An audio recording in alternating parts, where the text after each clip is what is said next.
The stroller she was pushing was a vivid yellow. I remember that detail clearly. At first glance, the fabric was patterned with tiny suns scattered across it. Inside, the baby slept peacefully, mouth slightly open, as if the world had never burdened him. She seemed just as carefree, until she saw me. At first, she didn't notice. She was standing by the smoothie counter, ordering something with chia seeds. I knew because I heard her say, "Extra chia, please." It was the same casual tone she once used before screaming at me for buying the wrong almond milk 2 years earlier. I stood behind a row of overpriced massage chairs, clutching a cheap microwave I'd just bought, frozen, like my emotions. I should have turned and walked away, but instead I froze, staring like a deer caught in headlights that looked exactly like my ex-wife's eyes. Then it happened. She turned her head, tilting it slightly, relaxed at first, but then her eyes locked onto mine, and everything changed. I wish I could capture the exact moment, the way her lips froze mid-sentence, the sudden loss of color in her face, so fast I thought she might collapse. She looked like she'd seen a ghost, and I felt like one.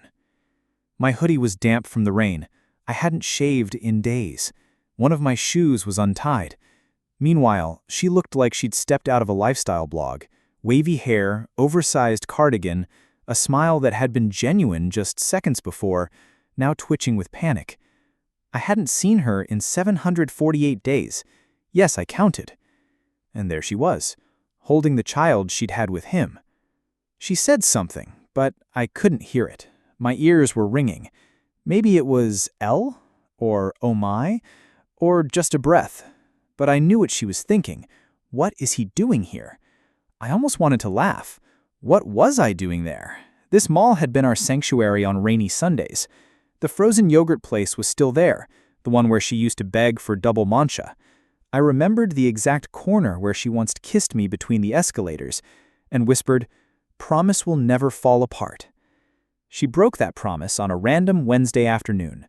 No text, no call, just gone. She left behind a house with 2 toothbrushes still in the cup, her wedding ring on the coffee table, and a voicemail that started with, "Please don't be mad," and ended with, "I'm not coming back." And yet, here she was, alive, thriving, complete, with his child in tow. I didn't approach. Not yet. I watched her pick up her drink, gently bounce the baby, and glance around nervously, as if I might disappear if she blinked hard enough. But I didn't. I stepped forward. She saw me move, and her body stiffened like I'd pulled a weapon. The baby stirred. The stroller squeaked as she backed up an inch. My voice cracked when I finally spoke, not with a clever comeback or a sharp insult, but with a single question, soft and flat. "Is that him?" Her eyes shimmered. She didn't answer. She didn't need to. I already knew. Instead, she looked away, suddenly engrossed by a nearby rack of scented candles. The baby gurgled, loud, oblivious, happy, while she acted like my question hadn't torn through 2 years of silence. I took another step forward, not to intimidate, but because I needed her to see me. Not as a mistake, not as a memory she'd outgrown. Her fingers twisted the edge of her smoothie cup. She glanced down at the baby, her baby, as if he'd magically distract me. But he didn't. My eyes stayed locked on her. My chest tightened like I'd swallowed gravel. I repeated the question slower this time, as if maybe she hadn't heard it. "Is that his kid?" I gestured slightly toward the stroller, unable to bring myself to say Curtis. Even now, the name tasted bitter. She gave a faint nod, as if afraid to move her head more than necessary. I let out a laugh. Ridiculous, broken. It wasn't real laughter. It was something inside me cracking and spilling out. A couple passing by turned to look. Mallory shrank into her oversized sweater, clearly wishing the floor would swallow her. So I said, "Too loud now," my voice echoing off the food court's tiled walls. "You did it. You actually built a family with him." I looked down at the child again. He had her eyes, huge, blue, and strangely knowing. Guess I was just the warm-up act? "Please don't," she finally said, her voice thin, worn, like an apology that had aged poorly. She still didn't use my name. Not Elwood, not even you. Just don't. Like I was a threat, or worse, an echo. I wanted to scream. I wanted to smash something small and meaningless. A phone charger, a food tray. Instead, I stared at her and asked, "Why'd you do it like that? Just leave? No goodbye? No warning? You didn't even tell me in person." Her mouth opened, but no words came. She looked genuinely speechless. I'd rehearsed this moment 1,000 times. In the shower, in traffic, lying awake on my deflated air mattress. I'd written perfect lines in my head. But none of them prepared me for this suffocating silence. My chest ached. I realized I hadn't breathed in nearly 20 seconds. "I didn't think you'd let me go," she whispered. "You always clung to things." She gestured vaguely, like I was a bad habit she'd kicked. I wanted to say something sharp, something final, but what came out was a pitiful whisper, "I was your husband." She flinched. That word, husband, hit her like a slap. She looked down again, her hand automatically rocking the stroller. The baby began to fuss, just fidgeting, not crying yet. And still she didn't say my name. "I would have done anything for you," I said. "I stayed when you were depressed. I cleaned your mom's garage when no one else would. I helped you rehearse for job interviews, even while you were already messaging him." That made her eyes snap up. "That's not fair." "Isn't it?" I asked. "Because I remember the night you came home smelling like cologne. I asked if it was a new shampoo. You said it was lavender and rolled your eyes like I was crazy. I didn't want to hurt you. You still did." She exhaled sharply. For a second I thought she might cry. But of course she didn't. Mallory had always been good at holding it together in public. Me, I was the guy who once sobbed in a Walgreens parking lot because they were out of the orange-flavored cough drops she liked. I was the guy who left her the 17th voicemail begging her to come home while she was already living with him. Now I stood in the mall, holding a box with a microwave I didn't even want, talking to the woman who used to whisper forever in her sleep, while her new child tried to shove a plastic giraffe into his mouth. And then she said the worst thing possible. "You look different." That was it. Not, "I'm sorry." Not, "You didn't deserve this." Just different, like I was a haircut or a piece of furniture. I wanted to vanish. So I did something unplanned. I turned and walked away. Not dramatic, no epic line, no middle finger. Just turned, shoulders hunched, and left, box in hand. I passed the candle display, the pretzel stand, and walked out through the automatic doors into the gray drizzle. As they slid shut behind me, I realized something strange. For the first time since she left, she was the one watching me go. I thought that was the end.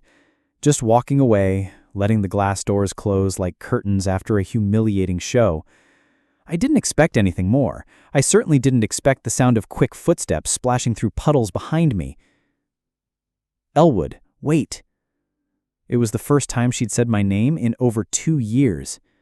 I froze under the mall's awning, gripping the box tighter like it could keep me grounded. I didn't turn around.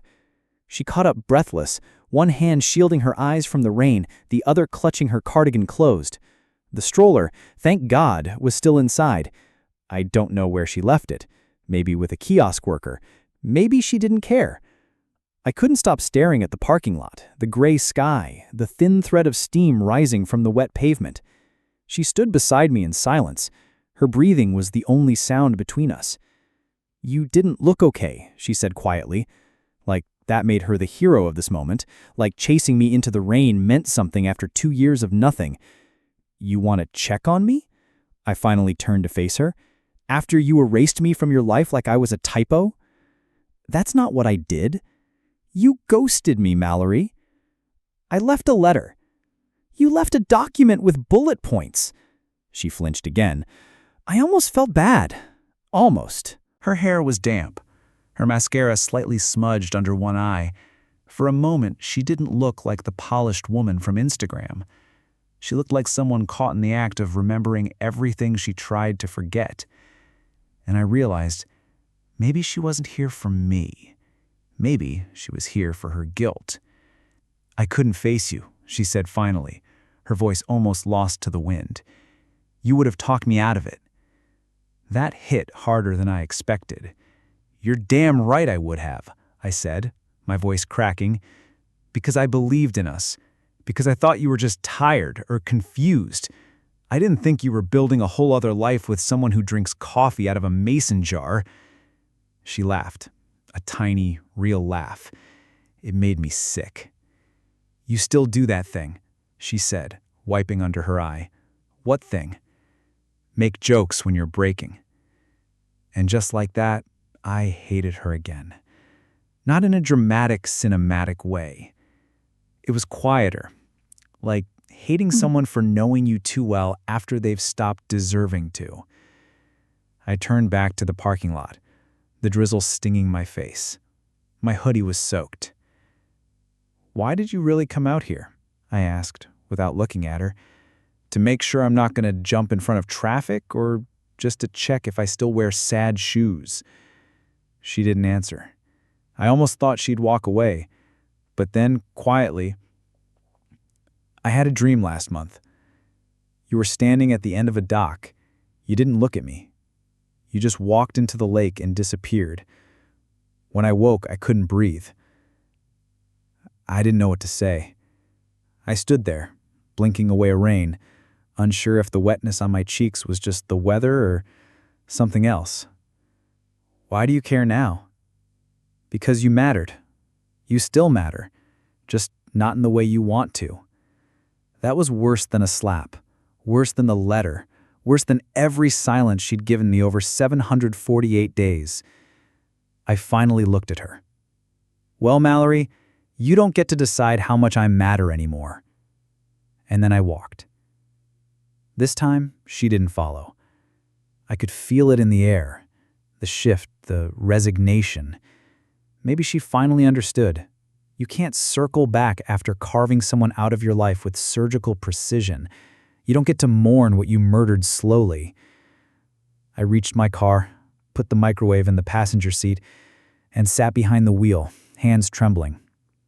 In the mirror, I could still see her standing there in the rain, but she didn't move. She just watched me drive away. I thought that was it. Final scene. Curtains down. Her watching me from under that leaking awning while I drove off with the saddest microwave in North America beside me. But this story refuses to end where I need it to. I learned that the hard way. 3 days later, when I found a letter in my mailbox. No return address, no envelope, just a folded paper shoved into a torn greeting card sleeve with cartoon raccoons on the front. It looked like it was written in a rush, the pen barely keeping up with her thoughts. But the handwriting was familiar, slanted, sharp. Mallory's. And across the top, above the first sentence, were 5 words I wish I'd never read. "You don't know the half." I stared at them for a long time, sitting on my unmade bed, the letter heavy in my hand. The microwave still hadn't been unpacked. I hadn't eaten anything but dry cereal since the mall. And now she was sending me cryptic notes like this was a treasure hunt or a trap. The first line, "Curtis was never supposed to be permanent." My stomach turned. What did that mean? A fling? A placeholder? The father of her child was temporary? She went on, said she didn't mean to get pregnant, that Curtis pushed for the baby, that after he was born, things weren't what she expected. His charm, his laughs, his late-night energy all faded when real life hit. He changed, started drinking more, stopped listening, vanished for 2 days once, came back with a black eye, and no explanation. And then came the line that made me sit up. "I've never told anyone this, but when I left you, I was already 3 months pregnant, and I wasn't sure it was his." My hand started shaking so hard the paper cracked. I had to set it down and walk away. I paced the apartment like a trapped animal. 3 months. That would mean there was a real chance. No, that couldn't be. I went back to the letter. Curtis didn't ask questions when I told him. He wanted the idea of a child more than the truth. He said if we didn't know for sure, we'd just say it was his. And I was too ashamed to stop him. I wanted to bury it. I convinced myself it was his. And maybe it is, but I don't know. And now I can't stop wondering. I dropped the letter, sat on the floor, stared at the fridge. My mind buzzed with half-formed thoughts. I remembered the baby, his eyes, those deep blues I used to see in the mirror when I actually looked at myself. This wasn't just about her leaving me and replacing me with some cardigan-wearing startup guy. This was about a child, and maybe my child. I picked up the letter again. The rest was a jumble of regrets, guilt, a line about how she sometimes wonders what would have happened if she'd told me sooner, a closing. I'm not asking for anything. I just thought you deserved to know. Deserved to know? I wanted to scream. I deserved a hell of a lot more than this torn-up confession shoved into a dollar store raccoon card. But still, I couldn't stop thinking about it. The baby, the stroller, the gummy smile, those eyes. What if I'd walk past my own son? What if Mallory didn't just walk away from me? What if she took my child with her? I didn't sleep that night, not a single minute. I sat on the edge of my bed in the same clothes I wore to the mall, rereading her letter until the words lost meaning. He might be yours. That line looped in my head like a song I didn't ask for. It wasn't just about betrayal anymore. It was something deeper. I might have lost a child I never knew I had, and worse, he might have been sleeping under another man's roof for 2 years, calling him dad. By sunrise, I was pacing the hallway like a lunatic. I pulled out my old laptop, crumbs under the keys, stickers from when Mallory thought she wanted to start a blog, and opened a new tab, paternity test, without mother's consent. It led me down a dark rabbit hole, forums full of men like me, ghost dads, maybe dads, ex-husbands buried under someone else's lie. Most of them said the same thing. Unless you have legal rights, don't expect cooperation. Don't expect the truth. But I wasn't looking for cooperation. I was looking for closure. I hadn't spoken to Mallory since the letter. I wanted to scream at her, cry, ask how long she planned to keep that secret. Wait until he turned 18, or never tell me at all. But deep down, I knew why she sent it. Not for me, to wipe the slate clean, to clear her conscience without facing the consequences. I opened my phone, scrolled to her number, the one I'd once memorized. I hadn't dialed it since the divorce. Now my thumb hovered over it. I didn't want to hear her voice. I didn't trust what mine would sound like. So I sent a single text. We need to talk, face to face. Please don't bring him. I stared at the typing bubble. Came and went, then nothing. 5 minutes, 10. I tossed the phone across the couch and buried my face in my hands. It rang 20 minutes later. Her voice was quiet, flat, like she was trying not to wake someone. I'll meet you, tomorrow, but only for 10 minutes. This doesn't change anything. But it had already had. The next day, we met at a park bench, just outside the neighborhood where we used to live. Neutral ground. She wore sunglasses, even though it was cloudy. She looked tired. Her hair was messy. A stain on her sleeve. For the first time in years, she looked imperfect. Strangely, that made her feel real again. I got right to it. I want a test. She didn't answer, just picked at a loose thread on her sleeve. I knew you'd say that. She exhaled. What do you want me to do? Just take him to a lab and tell Curtis, surprise, the kid might not be yours? Curtis doesn't matter. It's not fair. None of this is fair. I spent 2 years grieving a woman who never even buried me properly, and now you're telling me I might have missed my son's first steps? First words? Stop it! Why? Because it hurts? I snapped. Good. She looked away. Her hand trembled. I could tell she wanted to cry. But again, she didn't.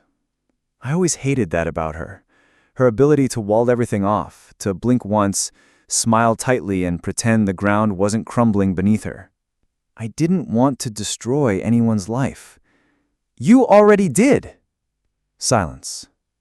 Then, just as I thought it was over, she pulled something from her coat pocket. A photo. A small Polaroid of the boy, Cedar, sitting in a sandbox with a plastic dinosaur in one hand. He was looking up, mid-laugh, hair messy, cheeks full, and those eyes. Tell me they're not yours, she said, and for the first time, her voice cracked. I took the photo, stared at it, and felt something break inside me. Not grief, not anger, something worse.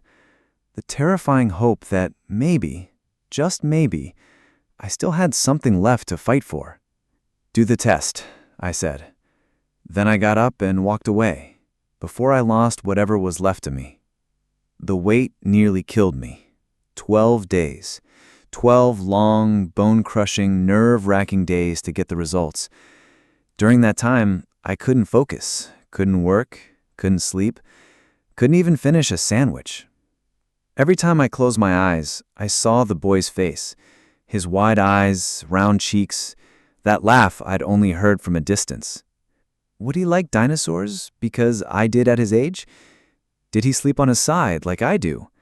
Did he cry at loud noises? Did he even know who I was? When the envelope finally came, I just stared at it for a full hour. Plain white, impossibly light. I don't know why I expected it to weigh more. Maybe because it held the future, or at least the version I'd quietly built in my mind. The moment I opened it, I knew it would change something. I just didn't know which part of me would be left standing. It was positive. 99.9%. He was mine. I didn't cry. I thought I would, break down, laugh, throw something, but I didn't. I just sat there, on my kitchen floor, holding a truth I never asked for, wondering how long she'd known, how long she'd lived beside me, pregnant with my child, keeping it to herself. I called her. She didn't pick up. I called again. Nothing. I drove to her place. Curtis opened the door. He didn't look surprised. That's what hit me first. He looked resigned, like he'd been waiting for this moment, like a train he couldn't stop. His eyes were duller, less smug, more worn. Jaw tight, hair messy. Fatherhood hadn't been the Instagram dream. He's not here, he said flatly. Then you and I are going to talk. He didn't move, just leaned against the door frame, arms crossed. I know. I blinked. What do you know? That he's yours. He didn't flinch. I've always known. The silence after that was volcanic. Something inside me snapped, not violently, just permanently, like a door closing for good. I couldn't understand. I needed him to repeat it, explain, admit it wasn't real. But he didn't. She told me before he was born, said it might not be mine, but I didn't care. I told her I'd raise him anyway, that if he looked like you, I'd deal with it. You were irrelevant to me. I stepped forward, fist trembling. Irrelevant? You mean me, the biological father? You think biology makes you a dad? Where were you when he had a fever at 3 a.m.? Where were you when he couldn't sleep unless someone sang to him? You think you can just walk in now and rewrite what's already been written? You stole him. She gave him to me. Those words hit like ice in my lungs. I couldn't breathe, couldn't blink, couldn't stand still. He wasn't raising my child by accident. He took him, with full knowledge, and she let him. You could have told me, I said, voice breaking. You both could have. We didn't know you anything, he cut in coldly. She left, you weren't part of the picture anymore. But I should have been. Curtis looked me in the eye and said something I'll never forget. Then maybe you should have fought harder before she walked out the door. I turned and left. I don't remember walking to my car. I don't remember driving. I just remember the realization. The two of them had built a life on a lie and sealed me out like I was the threat. But now I had the truth, and the truth had weight. I wasn't just the ex-husband anymore. I was someone's father, and I had a decision to make. I thought knowing the truth would give me strength, that the DNA results would unlock some righteous momentum, that I'd print them, stable them to legal forms, and march into court like a man with purpose. But the truth doesn't come with instructions. It comes with weight, with fear, with a hollow ache that makes you question if you even deserve what you've uncovered. I didn't file anything, not yet. Instead, I sat on that paper like it was radioactive. Every time I thought about moving, my brain dragged me back to the same question. What if he doesn't want to know me? Mallory hadn't called. Curtis clearly wanted me erased. And the kid, the actual child in the middle of this mess, he didn't even know I existed. That thought haunted me more than anything. My son was growing up thinking someone else was his dad, while I sat on the sidelines, chewing my own heart into pieces. And yeah, I know how pathetic that sounds. I hate it too. But one morning, 3 weeks after the park bench, I made a decision. Maybe not the right one, definitely not the strong one, but the only one I could live with. I wrote a letter, a real one, handwritten. No raccoons, no typing, just me, ink, and every ounce of nerve I had left.